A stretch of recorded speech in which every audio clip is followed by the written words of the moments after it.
السلام علیکم ورحمۃ اللہ وبرکاتہ نحمده ونصلی علی رسولہ الکریم اما بعد۔ آج کا سبق سن لیجئے۔ آج کے سبق کی سرخی ہے پیارے اللہ سے محبت کیجئے، پارٹ نمبر 135۔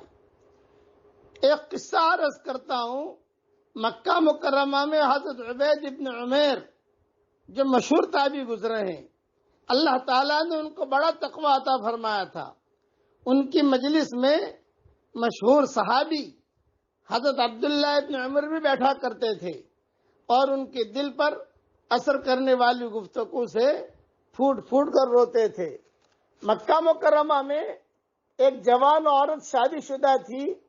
اللہ تعالیٰ نے اسے خوب حسن جمال دیا تھا، مال و منال بھی دیا تھا، شوہر بھی دیا تھا۔ یہ خاتون ایک دن آئینے میں اپنا چہرہ دیکھ رہی تھی۔ شوہر سے کہنے لگی، کوئی شخص ایسا ہو سکتا ہے جو یہ چہرہ دیکھے اور اس پر عاشق نہ ہو جائے، اس پر فریفتہ نہ ہو؟ شوہر نے کہا کہ ہاں، ایک شخص ہے، حضرت عبید ابن عمیر۔ اس عورت کو شرارت سوجی، کہنے لگی کہ اگر آپ مجھے اجازت دیں تو ابھی میں انہیں اپنے میں مبتلا کر لیتی ہوں، میرے عشق میں مبتلا کر دیتی ہوں۔ شوہر نے اجازت دے دی۔ دونوں کے دونوں جو ہے برائی کی طرف چل پڑے۔ وہ حضرت عبید ابن عمیر کے پاس آئی اور کہا کہ حضرت، مجھے آپ سے تنہائی میں ایک ضروری مسئلہ پوچھنا ہے۔ حضرت عبید ابن عمیر رحمۃ اللہ علیہ مسجد حرام کے ایک گوشے میں اس کے ساتھ الگ کھڑے ہو گئے تو اس نے اپنے چہرے سے نقاب سرکایا۔ اس کا چاند سا حسین چہرہ قیامت ڈھانے لگا۔ عبید رحمۃ اللہ علیہ نے اسے بے پردہ دیکھ کر فرمایا، اللہ کی بندی، اللہ سے ڈر، اللہ کی بندی، اللہ سے ڈر۔ وہ کہنے لگی، میں آپ پر فریفتہ ہو گئی ہوں، آپ میرے متعلق غور کر لیں۔ گناہ کی طرف بلا رہی تھی۔ بس عبید ابن عمیر یہ اللہ والے تھے۔ وہ زور سے کہا، اتق اللہ، اتق اللہ۔ ایسا اس کے دل پر اثر ہوا کہ اللہ تعالیٰ نے اس کے دل کے اندر سے جتنے بھی ظلمت کے اندھیرے تھے اور جتنے بھی ناجائز عشق کے خیمے تھے، اللہ تعالیٰ نے صرف ایک جملے سے اس کے دل سے ہٹا دیے۔ اللہ والے لوگ تھے، زبان سے جملہ نکلتا تھا، ڈائریکٹ دل پر پڑتا تھا، دل پر اثر کرتا تھا۔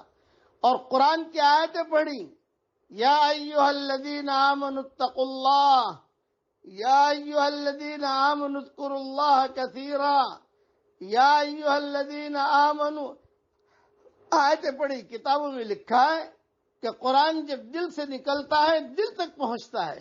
وہ عورت جو ہے وہ رونے لگی اور کہا کہ بس اب میرا تعلق اللہ سے ہو گیا۔ اسی لیے کہ علماء نے لکھا ہے، دل سے جو بات نکلتی ہے اثر رکھتی ہے، پر نہیں طاقت پرواز مگر رکھتی ہے۔